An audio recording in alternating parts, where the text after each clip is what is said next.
बिस्मिल्लाहिर्रहमानिर्रहीम। शुरू अल्लाह का नाम लेकर जो बड़ा मेहरबान निहायत रहम करने वाला है। तमाम तारीफ़ें उस अल्लाह अज़्ज़ व जल के लिए लायक व ज़ैबा है जो सारे जहाँ का बनाने वाला और उसको पालने वाला है। और दरूद व सलाम हो उसके आखिरी नबी हज़रत मोहम्मद मुस्तफ़ा सल्लल्लाहु अलैहि वसल्लम पर। अल्लाह रहम करे, अल्लाह रहम करे। बड़े दुख की बड़े अफसोस की बात है, बड़े सदमे की बात है। कुरान पाक पूरी दुनिया की वो वाहिद किताब है। कुरान पाक पूरी दुनिया की वो वाहिद किताब है जिसको सबसे ज़्यादा नज़रअंदाज किया जाता है। दुनिया की कोई किताब उससे ज़्यादा नज़रअंदाज नहीं की जाती। अल्लाह के वास्ते बात को समझने की कोशिश करो, उसकी बारीकी में गौर करने की कोशिश करो। कुरान पाक वो वाहिद किताब है जिसको सबसे ज़्यादा नज़रअंदाज किया जाता। और पूरे 72 फ़िरक़ों का सबका इस बात के ऊपर इत्तेफाक है, सबका मानना ये है कि वो अल्लाह का कलाम है। हर कोई मानता है इस बात को, लेकिन गौर करो इस बात के ऊपर। नुज़ूल कुरान में जब कुरान नाजिल हो रहा था तो सबसे पहले उसके अंदर आखिरत की आयत आई लिए। कभी समझो समझो, आखिरत आखिरत आखिरत, जहन्नुम जहन्नुमियों के साथ क्या होगा, सब आखिरत के बारे में आयत आई लिए। सोच के देखो, हर तरफ नज़र करके देखो और खुद हमारी ज़िंदगियों में नज़र करके देखो कि ये बात को हम नज़रअंदाज कर रहे हैं या हमारी ज़िंदगी में उसका कुछ असर है।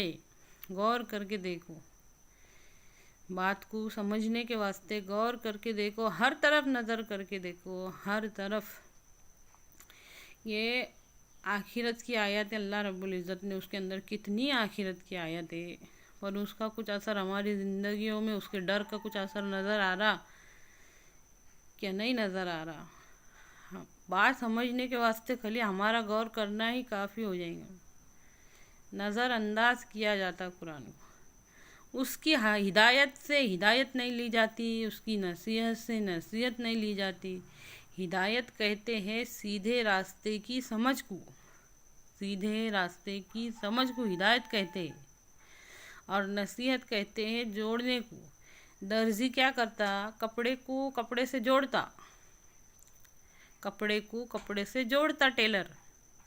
और नसीहत वाली जो आयत रहती ना, नसीहत जो रहती ना, वो अल्लाह के बंदों को अल्लाह से जोड़ती। कुरान पाक में वो अल्लाह के बंदों को अल्लाह से जोड़ने के वास्ते रहती है। उसका कुछ असर है, उसका कुछ असर सोच के देखो।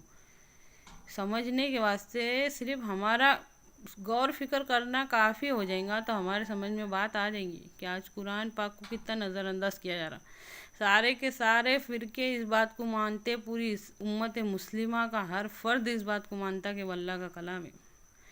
और ज़िंदगियों में असर देखो, आज कोई शहर, कोई गांव, कोई गली, कोई मोहल्ला, कोई ऐसी जगह नहीं है जहाँ पे बेदीनी नहीं है, जहाँ पे बेदीनी नहीं है, जहाँ पे जुल्म नहीं है, जहाँ पे बेरहमी नहीं है, जहाँ पे नाइंसाफ़ी नहीं है, जहाँ पे चोरी मारी नहीं है, जहाँ पे रिश्वतखोरी नहीं है, जहाँ पे ये सब नहीं है। सोच के देखो, असर नज़र आ रहा। कुरान पाक अल्लाह का कलाम है, हर कोई मानता, लेकिन सबसे ज़्यादा वो वाहिद किताब है जो नज़रअंदाज की जा रही। या तो फिर उसको नज़रअंदाज छोटा लफ्ज़ रहेगा, फिर यहाँ पे ये बोलना पड़ेगा कि यकीन नहीं है। कुरान का सबसे पहला हक़ ये है कि उस पर ईमान लाया जाए। कुरान का सबसे पहला हक़ ये है कि उस पर ईमान लाया जाए। अल्लाह के वास्ते बात पर गौर व फिक्र करो, गौर व फिक्र करो। ये सब क्या हो रहा? ना उसके जुड़ाने से जुड़ रहे, ना उसकी हिदायत से सीधे रास्ते की हिदायत हासिल कर रहे। समझो, कुरान का सबसे पहला हक़ ये है कि उस पर ईमान लाया जाए।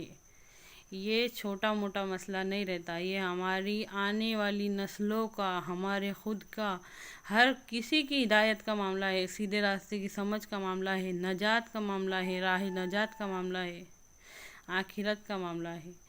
ए अल्लाह कहने सुनने से ज़्यादा अमल की तौफीक दे, गौर फिक्र करने की तौफीक दे। अल्लाह हमको नेकियों को कायम करने की, नेकियों को आगे बढ़ाने की तौफीक दे। अल्लाह हमको बुराई से खुद बचने की और दूसरों को बचाने की तौफीक दे। आमीन सुम्मा आमीन।